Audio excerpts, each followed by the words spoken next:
Man, I sure am glad I found this old family crypt to store my barrels of toxic chemical waste. I don't know what I would do without it. I don't see any way that this could end badly. Oh no, an earthquake!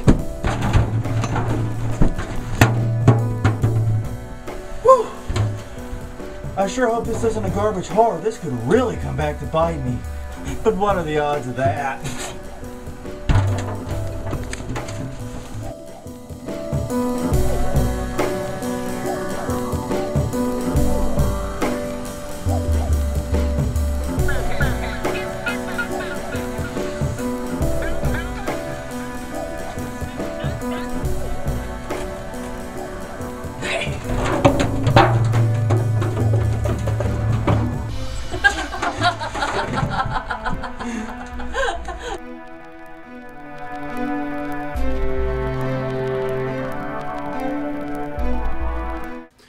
Bonjour, I am Jonathan.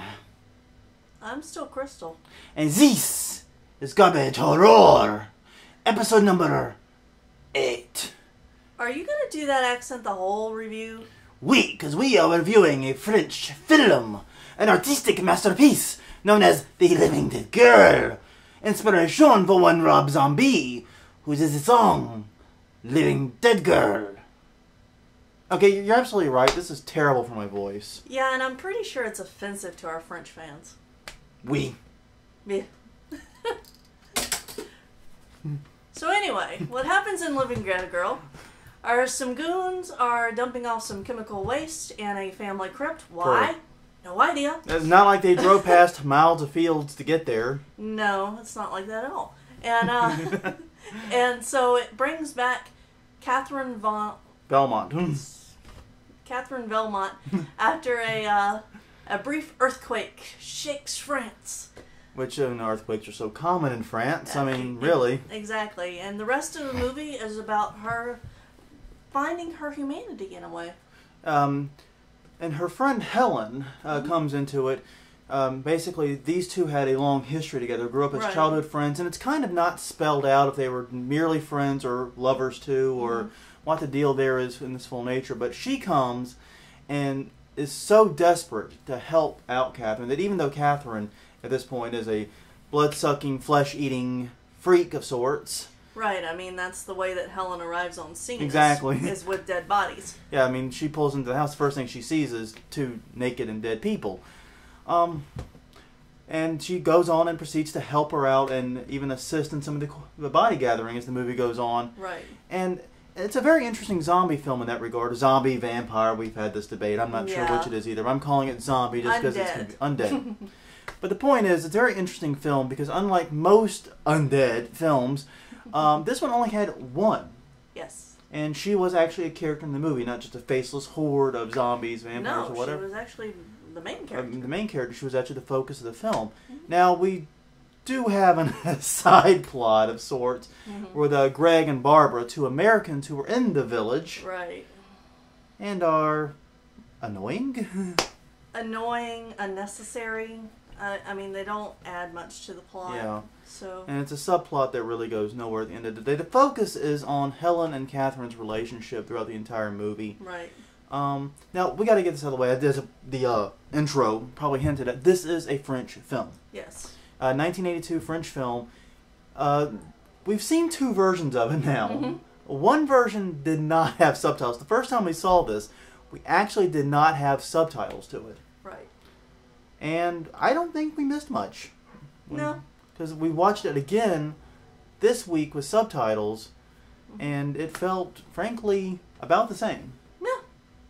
About. I mean, a few things were clarified, but the main plot of the story was portrayed very well without it. Yeah, and I think that's something that actually speaks very well of this movie. I mean, the concept of show don't tell is something we talk about a lot. Right. This movie truly is a master of it. Watch the entire portion in French, don't turn on subtitles. You're going to find it to be a very easy to understand movie. The basic concepts, basic plot, all there. Yeah. And it even goes as far to, you know almost exactly what the 2 women are talking about as their relationship unfolds before you. Yeah, And a lot of that's the acting, the body language, the eyes, the way they interact with one another in the physical world.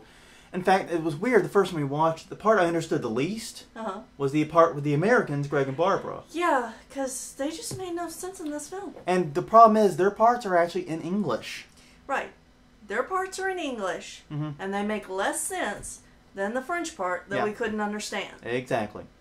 Wrap your head around that one for a minute. Yeah, I mean, their interactions just had no emotional connection, no emotional depth. No. And it seemed a lot like, in many ways, the behaviors from The Room, where people were engaging in emotional responses that made no sense in the situation. Right.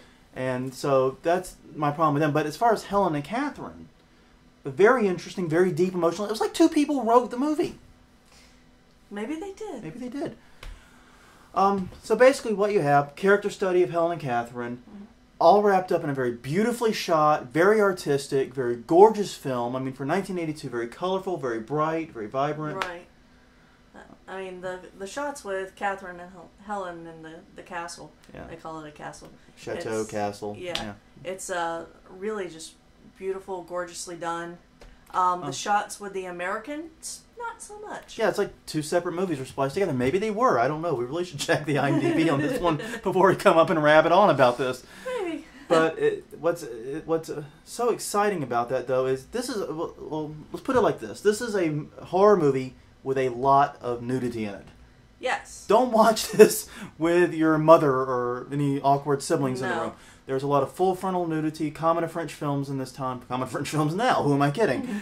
But that felt more in place in this film than the gore effects. Yeah, the gore effects, although they were good gore for the most part, they just felt out of place. They felt overdone, and it kind of took away from the storyline a little bit. Yeah, and it's a sign of how artistic the film is. Usually we talk about the nudity and so forth as being superfluous, as being, unnecessary.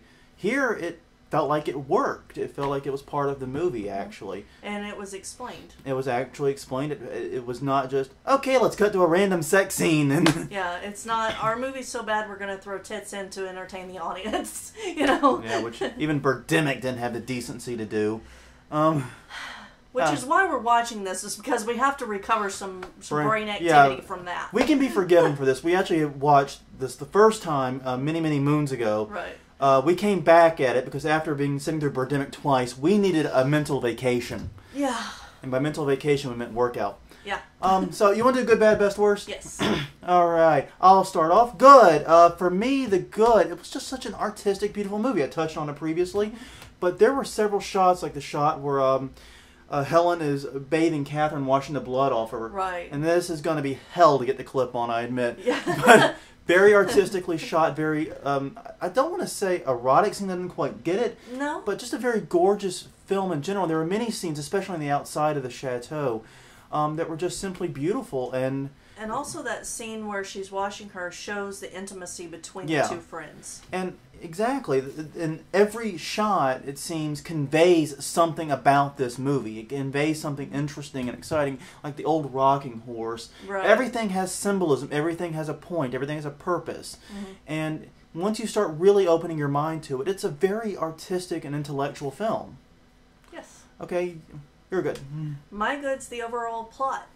The story's very well done. It follows them, like you said, from childhood to the after-death life of Catherine. There are flashbacks to when they are actually children. And that goes back to show, don't tell. They actually use the flashback method, so even if you couldn't understand the language, you go, oh, they were friends as children. Right. And you walk from there. It's a very, very well done. Yeah, I'm absolutely good point. And so the whole entire plot, that's my best. This is one of the best written and best acted movies we've seen. Yeah, so the bad. The bad. And I think you're going to agree with me on this one. I think I do too. The stupid Americans. Yeah, they were about a third of this movie, would you say? Even maybe a third, maybe a little less. Maybe a little less, but they were definitely the weak part of the movie. I mean, every time we cut back to the Americans, it's, oh, do we have to? Yeah. I mean, frankly, I just didn't like these characters. Barbara's a whiny bitch, and Greg's just an asshole. I mean... Pretty much. much. And it's like there's a very weird scene in this, which Barbara is pissed that she's having to learn or try photography at Greg's request. Right. And she's throwing the camera at him. I don't want to be a photographer. Then she sees Catherine, shoots her, all of a sudden finds this newfound interest in shooting photography, and Greg's immediately an asshole to her about photography. Tells her that it's the worst picture she's taken, you know. Total dick. You're there trying to sell her on being a photographer. And it's just, it totally doesn't make any sense in the context of this film. And for such a well-written plot with Catherine and Helen, to have this two be so poorly written, it just weighs the movie down, and the whole plot goes nowhere at the end of it. It's a dead end. It could have been left out and leave this as like maybe not a short, but a much shorter film. It could have been, I think, would have been much tighter. Okay, the best. For me, I'm running with Catherine's character in general. It is not every day you see a zombie film where the main zombie is what gets you intellectually stimulated. Right. Catherine's character is one that evolves over time, starts out just a mere carnivorous beast, a typical zombie, but develops morals, develops ethics, and then finds herself in a moral quandary, and you really start feeling for her. Right. You feel sympathy for the zombie. Yeah. And that's almost unheard of in a zombie flick. It's very, very passionate, very well done, and she's very well acted and very well written character for a character that stays mute for about 2/3 of the way through the movie, effectively. Yeah, I think it's even... it might even be a little bit longer than that. Yeah. She is the most compelling thing on screen. It's amazing. And I'm going to agree with you for the best, and I'm going to take it a little bit further. The specific scene that I like the best is where she realizes she's evil. Ooh, good scene, yeah. She thinks that she's evil, and she does this after killing a victim. And she just screams because it tears her apart. But at the same time, she can't stop her. Your dad gave me a body attack. That was unintentional. It was pretty funny, though. I know.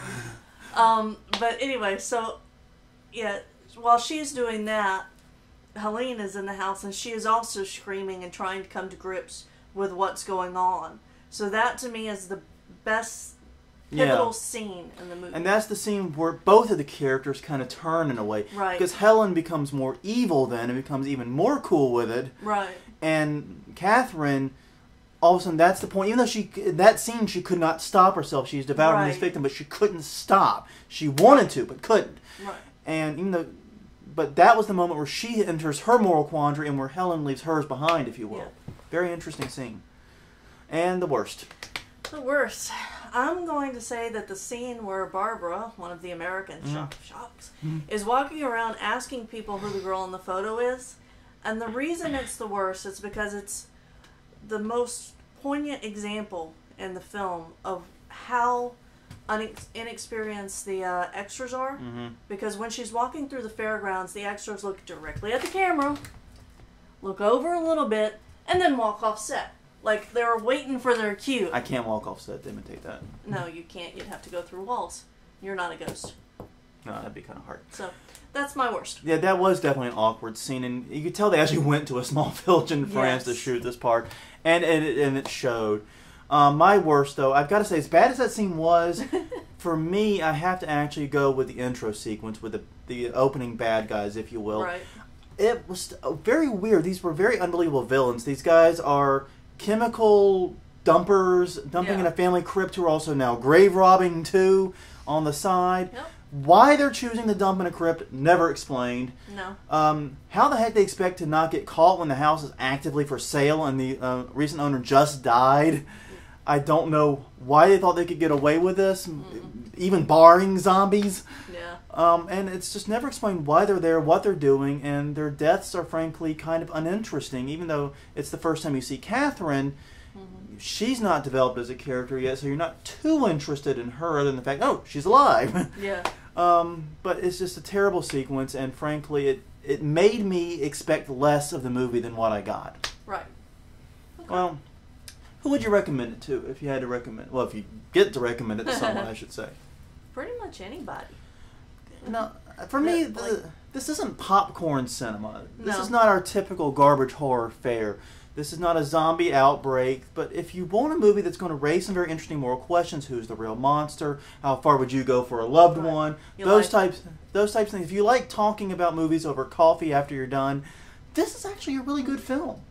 If you like avant-garde films, this is very good. Yeah, and for a movie that inspired such a high energy, pump you up song, the movie's very low key, very tame as far as the energy of it, but it builds a lot of great tension, asks a lot of great questions, and makes you think. And if you want your horror cinema with an ounce of philosophy, yes, The Living Dead Girl is probably an excellent choice for that, and some absolutely gorgeous shots too. Just great camera work. So, you got any final thoughts? No.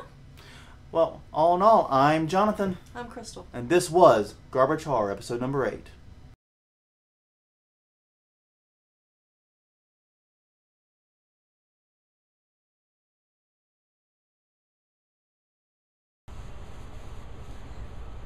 I don't want to be a photographer. I'm an actress. Shut the fuck up, you whiny bitch. I'm not whiny. Stop calling me whiny.